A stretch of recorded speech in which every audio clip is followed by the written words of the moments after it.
Shalom, puji Tuhan. Kita akan kembali lagi bersaat teduh di hari yang baru ini.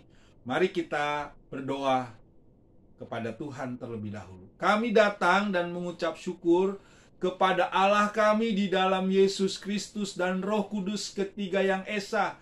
Kami merendahkan diri dan mengangkat tangan kami karena kami tahu hidup kami ini dari Tuhan. Sebentar kami mau merenungkan firman-Mu. Berikan kami kekuatan, berikan kami kesetiaan, berikan kami berkat daripada Tuhan. Karena kami dipelihara Tuhan sampai hari ini. Berkati pembacaan dan perenungan firman Tuhan, alat-alat yang kami pakai, apapun yang kami lakukan, Tuhan dipermuliakan. Di dalam nama Yesus, firman yang hidup, kami berdoa. Amin. Saat ini firman Tuhan terambil dari 2 Raja-Raja pasal yang ke-17, ayat 7 sampai dengan ayat yang ke-20. Saya hanya membaca ayat yang ke-13 dan ayat yang ke-14. Demikian bunyi firman Tuhan. Tuhan telah memperingatkan kepada orang Israel dan kepada orang Yehuda dengan perantaran semua nabi dan semua tukang tilik. Berbaliklah kamu daripada jalan-jalanmu yang jahat itu dan tetaplah ikuti segala perintah dan ketetapanku, sesuai dengan segala undang-undang yang telah kuperintahkan kepada nenek moyangmu, dan yang telah kusampaikan kepada mereka dengan perantaran hamba-hambaku para nabi. Tetapi mereka tidak mau mendengarkan, melainkan mereka menegarkan tengkuknya seperti nenek moyangnya yang tidak percaya kepada Tuhan Allah mereka. Sampai demikian pembacaan firman Tuhan. Berbahagialah kita yang membaca, merenungkan. Lebih bahagia lagi ketika kita melakukan kebenaran firman Tuhan. Terpujilah Tuhan Yesus. Shalom. Jemaat yang dikasihi Tuhan, Bapak Ibu sekalian, Opa Oma, anak-anakku, remaja, pemuda, jemaat yang sudah diberkati, haleluya. Hari ini kita bersama-sama merenungkan firman Tuhan dan kita mau belajar di mana pada perenungan ini ada beberapa dosa-dosa yang dilakukan oleh bangsa Israel. Kita tahu bangsa Israel pada pembacaan kita ini, dia diruntuhkan, kerajaan Israel diruntuhkan oleh Tuhan pada masa-masa itu karena mereka tidak lagi melakukan ketaatan kepada Tuhan. Israel sudah melakukan dosa baik secara individu maupun secara bersama-sama. Praktek-praktek dosa sudah dilakukan oleh semua orang, yaitu dikatakan menyembah Allah lain, mengikuti adat istiadat bangsa yang telah dihalau oleh Tuhan, mendirikan tugu-tugu berhala, dan membakar korban seperti bangsa-bangsa lain yang diangkut Tuhan, yang ditawan di depan mereka. Hidup mereka sudah mengikuti cara hidup bangsa-bangsa lain. Tuhan berfirman kepada mereka supaya mereka jangan berbuat seperti itu, supaya mereka berbalik kepada Tuhan nenek moyang mereka. Tuhan sudah memakai nabi, Tuhan sudah pakai para penilik untuk bangsa Israel mengikut Tuhan.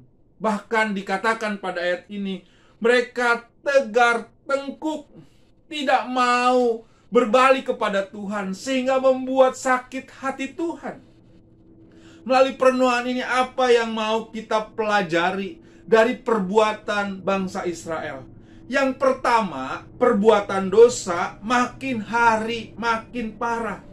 Perbuatan umat Allah makin hari bukan mereka makin bertobat, tapi mereka makin berbuat yang lebih parah lagi dan membuat Tuhan sakit hati. Lalu yang kedua, Tuhan tidak mau umatnya melakukan kesalahan terus-menerus.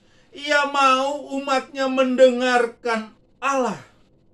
Dan ia tidak pernah kompromi. Tuhan tidak pernah kompromi dengan dosa-dosa yang dilakukan oleh bangsa Israel. Maka Tuhan Allah menghancurkan kerajaan Israel dengan meruntuhkan kerajaan Israel.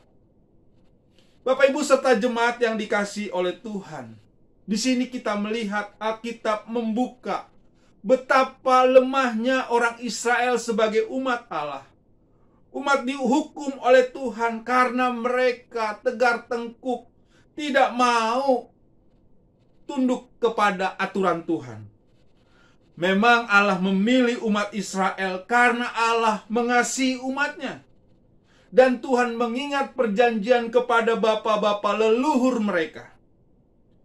Dosa yang berat itu membuat Allah sakit hati dan menghukum bangsa Israel.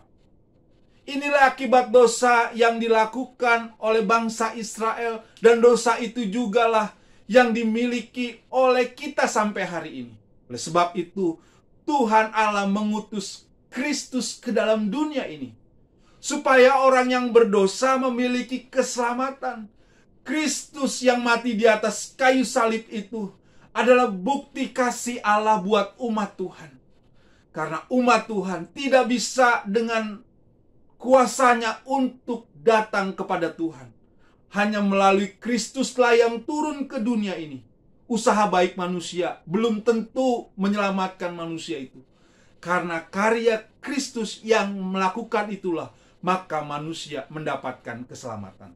Oleh sebab itu, agar kita tidak dihukum Tuhan, agar kita tidak diluluh kelantahkan oleh Tuhan, jangan membuat sakit hati Tuhan. Hiduplah di dalam kasih Tuhan, setia kepada Tuhan, setia melayani, mengasihi keluarga, respon dengan baik apa yang Tuhan percayakan. Jikalau kita hidup di dalam anugerah sampai hari ini, biarlah kita hidup berkemenangan, mau melakukan apa yang Tuhan mau dengan penuh kerendahan hati. Biarlah hari-hari yang kita lalui, jangan sampai kita membuat sakit hati Tuhan. Rajinlah melakukan pekerjaan yang baik, berimanlah dengan sungguh-sungguh, layanilah Tuhan dengan penuh sukacita. Amin. Mari kita berdoa. Terima kasih Tuhan untuk firman-Mu buat kami. Biarlah kami hidup benar di mata Tuhan, mengasihi Tuhan, dan kami melakukan tugas kami dengan setia.